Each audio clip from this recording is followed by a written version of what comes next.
یہاں مفسرین نے ایک بات لکھی ہے اس آیت کے تحت کہ فرمایا جو زمین پہ چلنے والا ہے اس کا رزق اللہ کے ذمے. فرماتے ہیں کہ یہ اللہ نے ہماری عقل کے مطابق ہم سے بات کی ہے، ورنہ آسمانوں میں جتنی مخلوق ہے رزق اس کا بھی اللہ کے ذمے ہی ہے. یہاں جو فی الارض کے لفظ ہے زمین پہ، وہ ہمیں سمجھانے کے لیے کہ تم نے تو صرف یہ دنیا دیکھی ہے نا، تو جس کو تم نے دیکھا ہے وہ سب کھاتے اللہ کا دیا ہوا ہی ہے. تو جو ہم نے دیکھا تھا رب کریم نے اس کے مطابق ہمیں سمجھا دیا. فرمایا کچھ تو تم نے دیکھے ہی نہیں، چلو ان کی تم سے بات نہیں کرتے، پر جو تم نے دیکھے ہیں ان سب کا رزق کس کے ذمے ہے؟ اللہ کے. میرے محبوب کریم علیہ الصلوۃ والسلام نے فرمایا اللہ پہ بھروسہ رکھ کے سویرے نکل جانا رزق کی تلاش میں. کس پہ بھروسہ رکھنا ہے؟ نکلنا تمہارے ذمے ہے. یہ نہ کہنا کہ گھر بیٹھوں گا تو یہیں آئے گا، نکلنا تمہاری ذمہ داری ہے. جتنی ذمہ داری ہے وہ پوری کرنا. اللہ پہ بھروسہ کر کے نکل جانا تمہاری ذمہ داری ہے. رب کا ذمہ ہے تمہیں رزق دینا، وہ ضرور تمہیں رزق پہنچائے گا. یا رسول اللہ صلی اللہ علیہ وسلم کس طرح پہنچے گا؟ تو ذرا حضور کے لفظوں کا حسن بھی دیکھیے. نبی پاک صلی اللہ علیہ وسلم نے فرمایا جس طرح موت تمہیں ڈھونڈ لیتی ہے نا کہ تم کہاں موجود ہو، جب وقت آتا ہے تو انسان پاکستان میں ہو تب بھی آ جاتا ہے، جدہ میں ہو تب بھی آ جاتا ہے، مکہ میں ہو یا مدینہ طیبہ میں وقت پھر بھی آ جاتا ہے. فرمایا جس طرح موت تم جہاں بھی ہو تم تک پہنچ جاتی ہے نا، اس طرح تمہارا رزق بھی تم جہاں موجود ہوتے ہو اللہ وہاں پہنچا دیتا ہے. تو یا رسول اللہ صلی اللہ علیہ وسلم کس انداز میں؟ تو فرمایا نکل جانا تمہاری ذمہ داری ہے. فرمایا سویرے پرندے بھی نکل جاتے ہیں اور شام کو جب لوٹتے ہیں تو اللہ انہیں پیٹ بھر کے روزی عطا فرماتا ہے. حالانکہ ان کو نہیں پتا ہوتا ہمارا کارخانہ کہاں ہے، ہم نے کہاں جا کے مزدوری کرنی ہے. ان کو نہیں پتا ہوتا کہ ہمارا دفتر کہاں ہے، ہم نے کس آفس میں بیٹھنا ہے. ان کو نہیں پتا ہوتا کہ ہم نے کہاں جا کے مال خریدنا ہے اور کہاں سے ہم نے پھر اس کو دوبارہ بیچنا ہے. انہیں خبر نہیں ہوتی. اللہ پہ بھروسہ کر کے نکل جاتے ہیں. نکلنا تو تیرے ذمے ہے کہ نہیں؟ فرمایا وہ تو ڈیوٹی کر، شام کو اللہ جو رب پرندوں کو روزی دیتا ہے وہ تجھے بھی عطا فرمائے گا. تو جس حال میں ہے، چونکہ تو نے اپنا یہ حال خود نہیں بنایا، جس نے بنایا ہے وہ بڑا بہتر جانتا تھا کہ تو اسی حال میں اسے اچھا لگتا ہے. تو اسے اسی حال میں، ایک بزرگ تھے تو ان کی طبیعت بڑی علیل ہو گئی، بیمار ہو گئے، تو اللہ نے آزمائش دی تو کیڑے پڑ گئے وجود میں.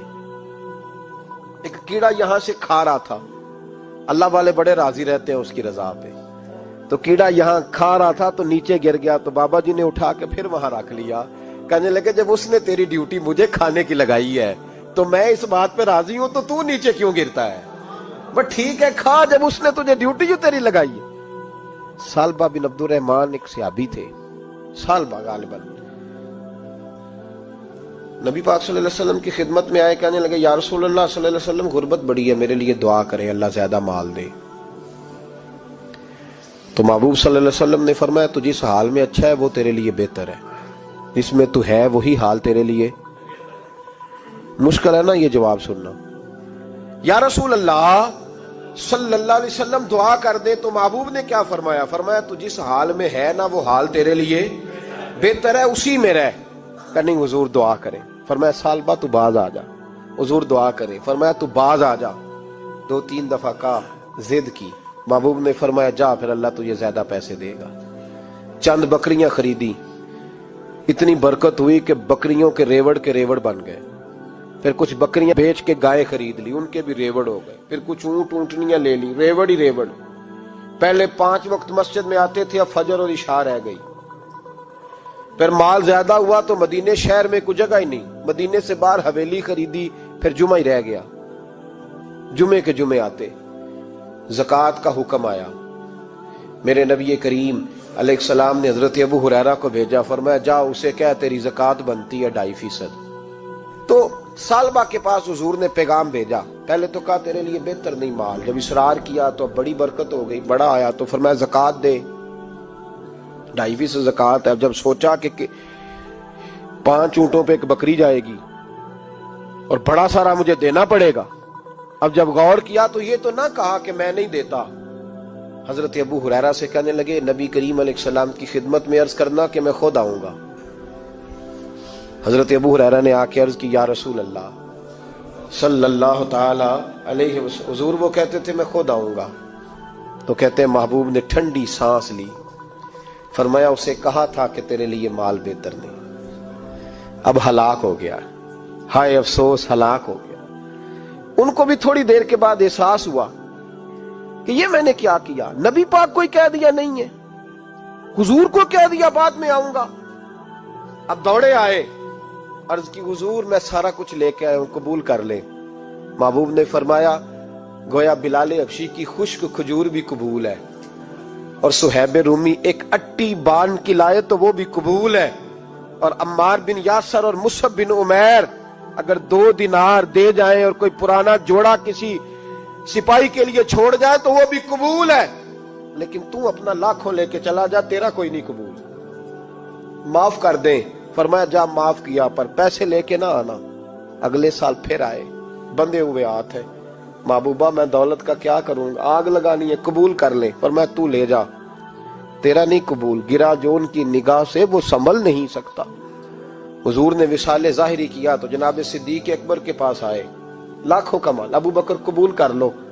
تو جناب صدیق اکبر کہنے لگے اس کا کر لوں جس کا نبی نے نہیں کیا، چل جا، کوئی نہیں چاہیے۔ حضرت عمر کے زمانے میں قحط پڑ گیا، بارشیں نہیں ہوتی، غلہ نہیں ملتا، حالات خراب ہیں، مالی طور پہ بحران آ گیا، غربتیں، مجبوریاں، تکلیفیں، آ کے روئے، عمر میرا قبول کر لو، مجھے معافی تو مل گئی تھی نا۔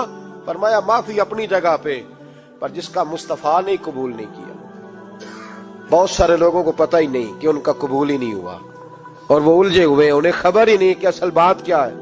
فرمایا جس کا مصطفیٰ کریم نے قبول نہیں کیا، اب ہیرے اور جواہرات بھی لے کے آئے تو بھوکے مریں گے، پر اس کا قبول، اس بات پہ راضی رہو اس حال میں اللہ نے رکھا ہوا ہے، اس حال میں راضی رہو۔ یہ جو مصیبت ہے نا دیکھنی کہ وہ بھی میرے پاس، تمہیں کیا پتا، کبھی پوچھ تو صحیح اس سے وہ کس مصیبت کا شکار ہے، جو مالی طور پہ بڑا امیر ہے، تو اس کی طرف دیکھ کے اپنا دل برا کرتا ہے۔ بس جس حال میں رب نے رکھا ہے اس حال میں رہ۔ حضرت عثمان غنی کے زمانے میں تو وہ وصال کر گئے، لیکن بھائی تو جس حال میں تیرا رب تجھے رکھتا ہے اس حال میں رہ، تیری مالی پریشانیاں ختم ہو جائیں گی۔ امام شافعی فرماتے ہیں جن گھروں میں لوگ فجر کی نماز کے وقت سوئے ہوتے ہیں ان گھروں میں رزق نہیں آتا۔ آپ فرماتے ہیں فجر کا وقت اللہ کے دینے کا وقت ہے، اس وقت اللہ بانٹتا ہے۔ حضور صلی اللہ علیہ وسلم کا فرمان ہے نا حدیث میں کہ تہجد کے وقت اللہ پہلے آسمان پہ نزول جلال فرماتا ہے جو اس کی شان کے لائق ہے تہجد کے وقت، اور وہ کہتا ہے مانگو میں تمہیں عطا کروں گا۔ لینے کی باری آئے تو بندہ سمیٹ سماٹ کے اندر گھس جائے۔ ہمارے ہاں یہ ہوتا ہے کہ عشاء کے بعد بچے بیٹھتے ہیں موبائل لے کے، تہجد کا وقت آتا ہے تو ان کی آنکھیں بند ہونی شروع ہوتی ہیں، تو لینے کے وقت تو سویا تھا، تیرا مسئلہ کیسے حل ہوگا؟ بھائی جب کوئی آدمی خیرات بانٹ رہا ہو تو جو پیالہ پیچھے کر لے اسے ملے گا؟ کہتے اس وقت آنا جب میں بانٹ رہا تھا، اب تو کدھر آ گیا ہے؟ مثال دے رہا ہوں۔ تو فجر کا وقت مانگنے کا ہے، تو ساری رات تو گزر گئی گیمیں کھیلتے، ٹی وی دیکھتے، اور جو لینے کا وقت تھا تو سو گیا، تو کیسے آئے گا تیرے پاس؟ تو اٹھے سویرے، بندوں سے مانگ کے دیکھ لیا، بڑی عزتیں خراب ہوئی، فجر کا وقت اٹھ کے جھولی پھیلائے۔ میرے رسول پاک علیہ السلام فرماتے ہیں، رب فرماتے ہیں جب بندے میرے آگے جھولی پھیلاتے ہیں مجھے شرم آتی ہے، کیسے خالی واپس کر دوں؟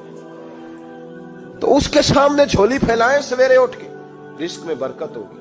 اور پھر ایک اور بات، 5ویں بات، رزق میں تنگی اس وقت ہوتی ہے جب ہم مال غلط جگہ پہ خرچ کرتے ہیں۔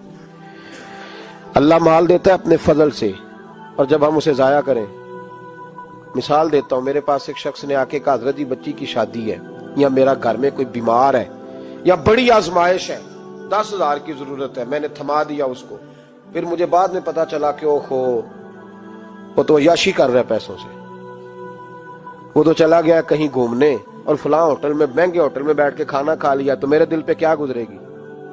اس شخص کے بارے میں بلا مثال و بلا تشبیہ سمجھانے کے لیے اللہ نے مال دیا فضل سے، اور اگر عیاشیوں میں لگا دیا، صوفیاء فرماتے ہیں کہ اگر ایک دھیلا تو حرام جگہ پہ خرچ کرے نا، ایک دھیلا، تو 1,00,000 دینار کی برکت تیرے گھر سے اٹھ جاتی ہے، ایک دھیلا حرام جگہ پہ۔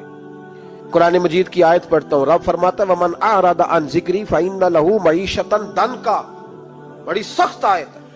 وَمَنْ أَعْرَضَ عَنْ ذِكْرِي، فرمایا جب تو میرے تذکرے سے، میرے ذکر سے منہ پھیر لیتا ہے، فَإِنَّ لَهُ مَعِيشَةً ضَنْكًا، تو میں تیری معیشت کو، تیرے رزق کو تنگ کر دیتا ہوں، پھر تیری زندگانی تنگ ہوتی، اور جس کی زندگی اللہ تنگ کرے اس کی کوئی کھول سکتا ہے؟